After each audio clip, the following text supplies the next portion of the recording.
Rodrigo, well, I watched the Blue Trail literally this morning, and Really? I thought it was wonderful, and I loved your character. Now I've got it was such a I just found myself completely lost in the film, and I know obviously it's quite a short runtime, but it was one of those films where it could have gone on for another 2 hours, and it just had this kind of hypnotic, wonderful feeling to it. So I thought it was really great.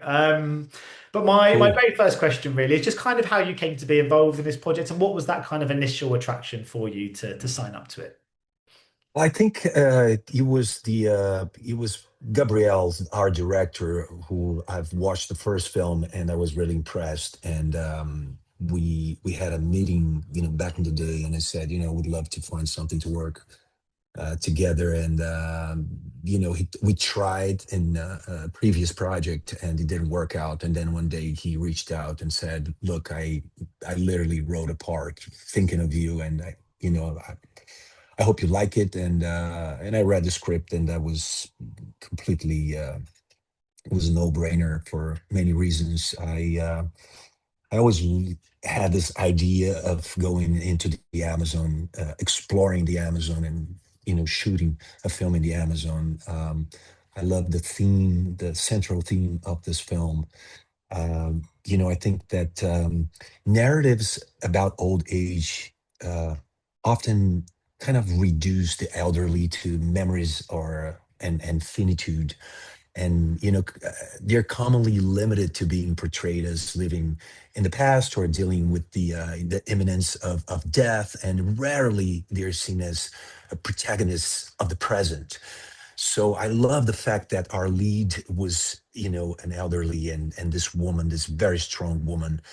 I love the concept. So it was, I really thought that was a gift, was a present, and I love the part. Cadu is a heartbroken traveling man, and the idea was to show a man suffering the pain of distance from his love, and that's kind of the opposite of how generally films associate this type of character with the masculine freedom of a traveler away from the home pressures. But Cadu is different. The boat is his prison, and he's in deep mourning, and he will need to use, as you saw, supernatural forces to leave this life behind and accept his heart's desire. And I think it's beautiful to portray a man that has to deal with his fragilities. So everything about the movie was appealing to me. Yeah, and I mean, like, there's something about the kind of these kind of lone traveling kind of captains of their own boat characters that you do see occasionally in cinema, and they come entrenched in kind of mystery. I'm just interested to know, did you kind of really give him this full backstory, or did you actually, to some degree, prefer knowing just what the audience knows, which is quite little, and he became even a bit of a mystery to you? Um, first, yes, we worked on the backstory. To me, it's very important to have that because it's sort of like what it's the base of the character, and characters like this that they pop up and they have to make the audience just instantly believe they exist, and then they disappear. And in order to make it memorable, in order to make it realistic, I need a backstory. So yes, I work with Gabriel. We He's very completely open to collaboration. Then we worked on his past and who was this woman, and we created details that nobody knows. And but of course, when we meet him in the movie, he's just drifting. He's doing this job, but he's kind of like drifting in. I went with that spirit, but in order to kind of have a base for who this character was, we built a past. Yeah, I think it's such a real skill to come into a film for what is effectively quite a limited time, but leave such a kind of big impression. Were there any other kind of examples of this happening that you kind of really looked to or kind of inspired you? I mean, obviously the most obvious one is like Marlon Brando in Apocalypse Now, for example. You know, when actors come in for that brief moment and they just bring so much life into it. Did you use any inspiration, I suppose, from other Well, characters? that's one. Yeah. You said one. I mean, Brando is always an inspiration because it doesn't matter the size of the role he's playing is just magnetic, and he's so intense and wonderful. That's a great example in Apocalypse Now, and there's so many stories behind that part. But um, to me here it was an intense journey, but also it's always very challenging. And I've done a couple of times that kind of part that has like 6 to 8 scenes, and you have to figure it out a way to, okay, here I am. This is my story, and there's no time to develop the character in front of the audience, so it's much harder. But I like them because I think it's all about, goes back to your question, how do you build this, the past of the character, how do you fulfill everything that is not there, so when you show up, it's, you're breathing, that character, and it's real. It has to be real to me, otherwise I would never be able to convince anybody. So they're very challenging, but I think they're great because of that, because they have to exist, and they don't have help from the story in order to help the audience to buy what we're trying to sell, in a way. Yeah, I mean, you mentioned at the sort of start that there is a kind of lack of really great roles for kind of older people, and I think it was only really when watching this it really shows you just how unique and rare it is to see characters of a certain age have this kind of story, this arc, Yeah. and stuff like that. But it got me thinking, even though there is that kind of lack of great roles, for people of a certain age, it is a career what you do that really allows people to work until they're in their 90s. I mean, you get like Harry Dean Stanton was working till he was like 96 or something. I mean, there's not many other jobs that can kind of boast that. Do you think you're the sort of actor who would work into a very old age, or do you think you're this well, or would you kind of retire and put your feet up, or do you think you'd always be on Oh, the search for a good script at any point in your life? I would love to, Stefan. I would love to. That's my desire. I love what I do. I'm still very curious, and I think I will be. Always. There's so much to investigate, to discover, and to try. And every time I kind of feel like I'm starting over again. I do feel I'm about to start shooting literally tomorrow. I'm in Madrid right now, and I'm there, exactly there. I've been working for I don't know 30 something years now, and I was just thinking, wow, I'm still feeling that kind of like, what's going to be, so it's wonderful. I think the day I stop feeling that, something is wrong. So I do want to work until I can, hopefully I'll get there to 90s or whatever. Yeah. Yeah. So do you think that you're that kind of sense of fervor and passion for your craft, is that the same as it was when you first started then? You mean my passion? Yeah, What you what do mentioned you mean? before that even like the day before shooting, you're still got that kind of excitement about a new character, a new project. Has that been the case for you right from the start? Do you feel similarly now to you when you did when you first started out? I do.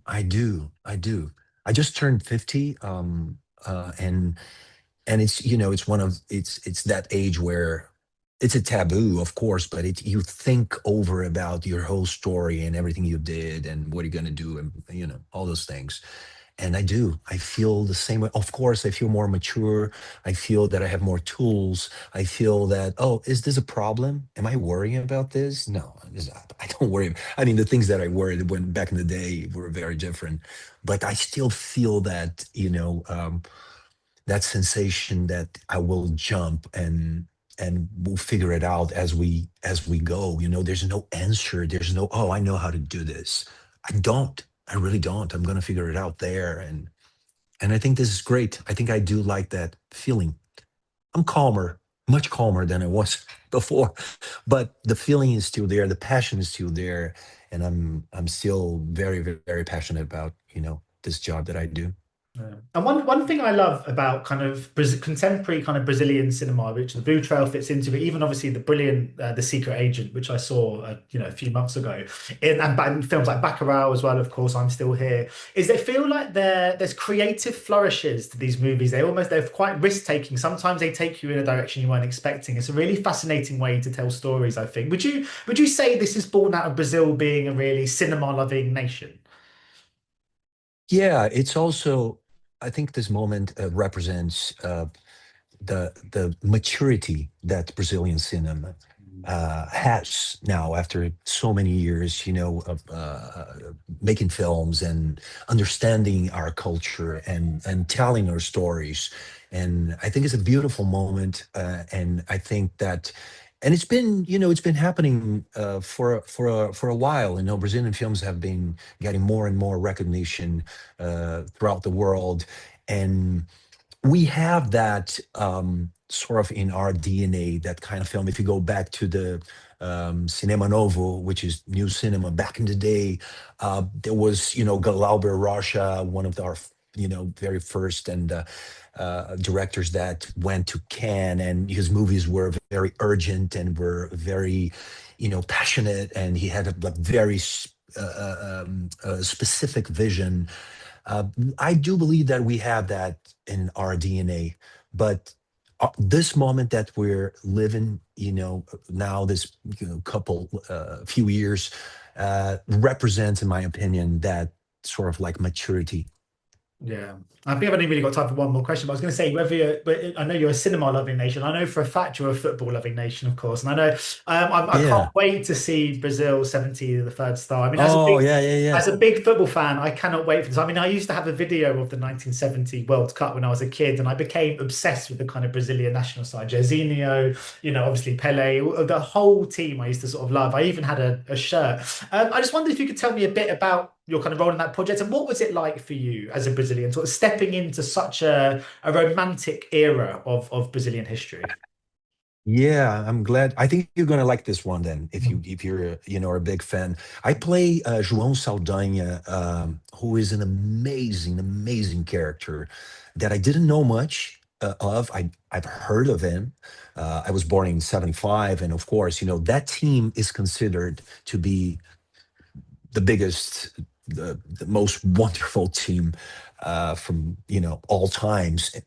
Brazilian, the Brazilian national team, and we all know about it. But researching about João Saldanha, he was a journalist. He used to do commentary, specific commentaries, and matches and all. He became very popular because he sort of, the way he was commenting on those matches were so, he made it popular. He helped soccer become popular because it was radio back in the day, and just the way he, the jokes, and he was very appealing to the crowd. And then at one point he was invited to be the national team coach. uh, he wasn't a coach. He coached before because he loved soccer. So long story short, because there's so many things that happen, to this guy, but he becomes a coach. But then he was a left, a very, very intense left guy, and the regime was far right. So of course they removed him, and then he came back, and then he did the commentary for the whole World Cup, but being the guy who actually put together the team. So there's a lot of contradictions. It's a wonderful story, and the few things that I've seen, I'm very happy with it. I think people, and not only for soccer lovers. I think people will enjoy it. Hmm. I can't wait to see it. Well, thank you so much for your time today, Rodrigo. It was a pleasure to speak You're to you. welcome, man. Best of luck with the shoot that starts tomorrow as well. Thank you very much, Stefan. Ladies and gentlemen, you're watching Hey You Guys! Hey, you guys! Hey, you guys. Hey, that's what they all say. Hey, you guys. Hey,